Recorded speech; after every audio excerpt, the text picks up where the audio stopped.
Patterns of Presence, Day 8. Psalm 24, verse 3 and 4.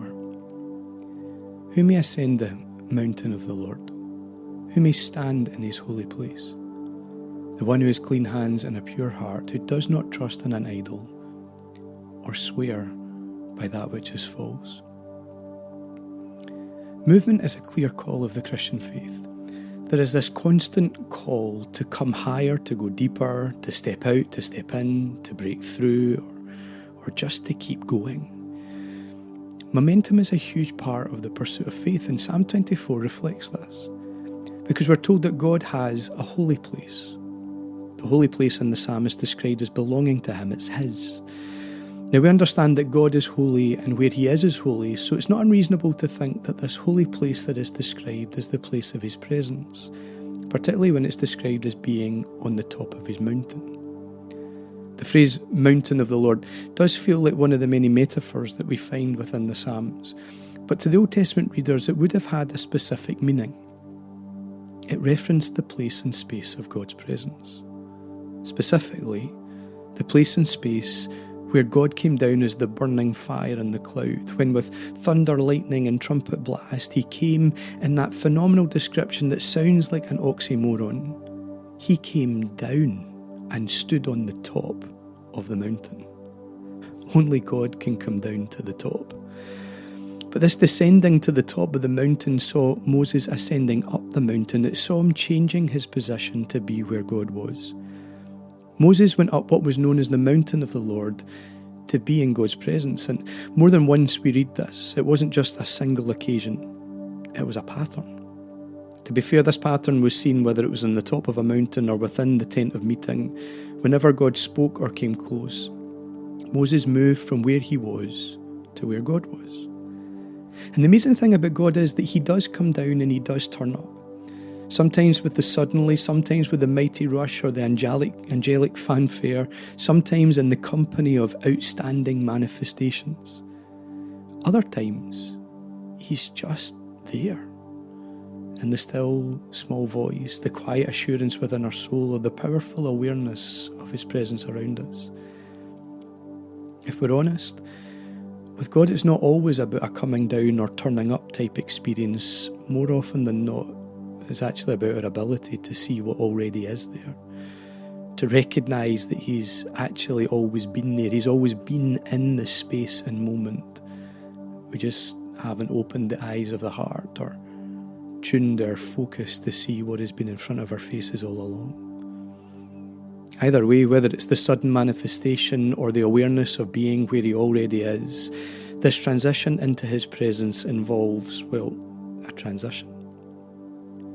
God stands in his holy place, and the psalmist asks, who can stand where he is? Who can exist there? Who can approach?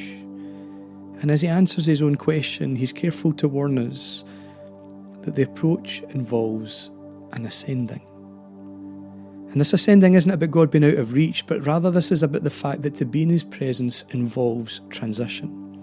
We need to move from where we are to where he is. We need to change our approach. And that can be both in terms of tuning the inner lens or adjusting the outward behaviour, because we're told that we require clean hands and a pure heart. There's that inner outer again. A pattern that is found attached to the presence of God. The psalmist tells us that when it comes to existing in his presence, our approach must hold both dimensions, the inner and the outer, in balance. It must hold the soul and the behaviour, the attitude and the actions, the processing, the outworking, the hands and the heart. In fact, the psalmist echoes this thought. The inner and outer is seen again in the requirement of not trusting in idols or swearing by what is false.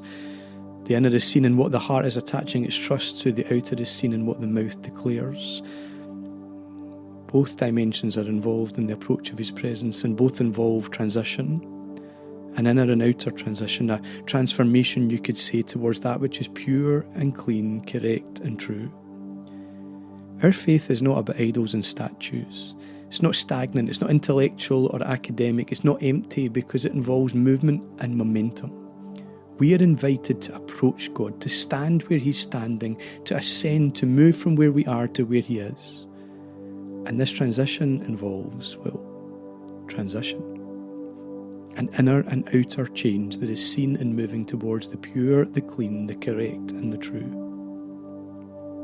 Today ask God, search me, O God, and know my heart. Test me and know my anxious thoughts. See if there's any wrong way in me and lead me in the way everlasting.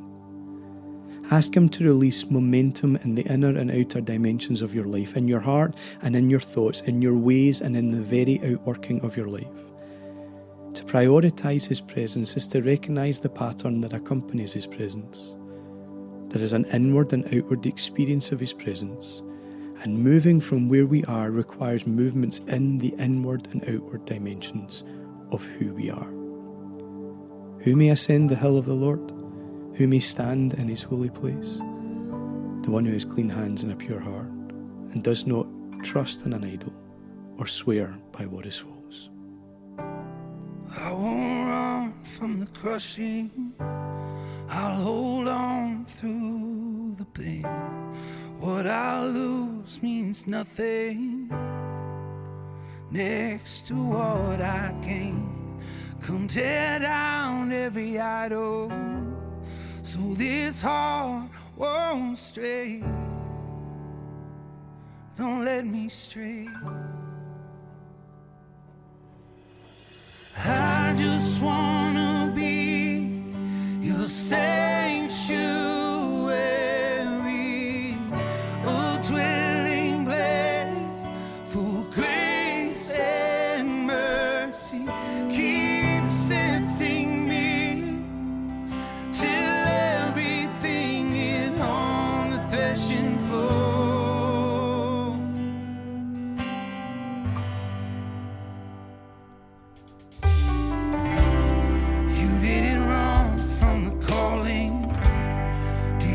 Push the cup away for the joy before you.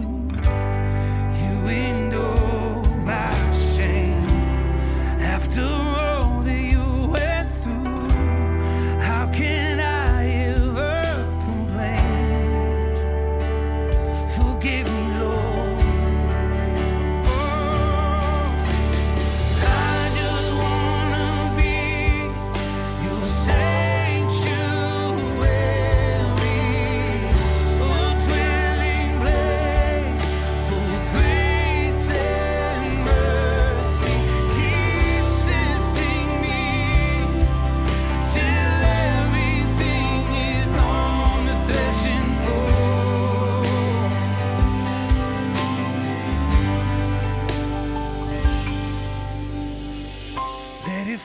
Let it fall on the threshing floor.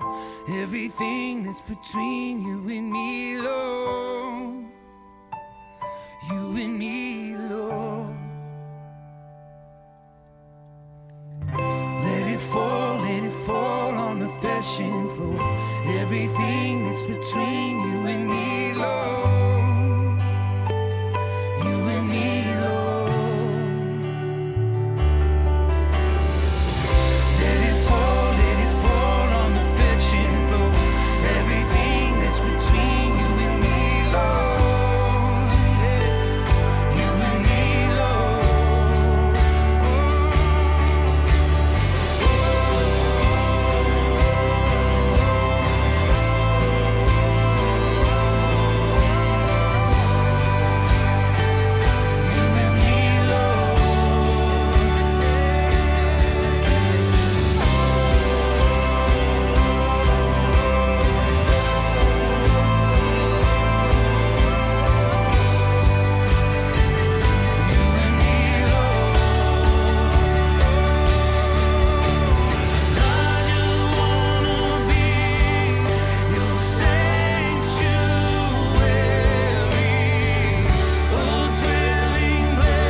threshing floor.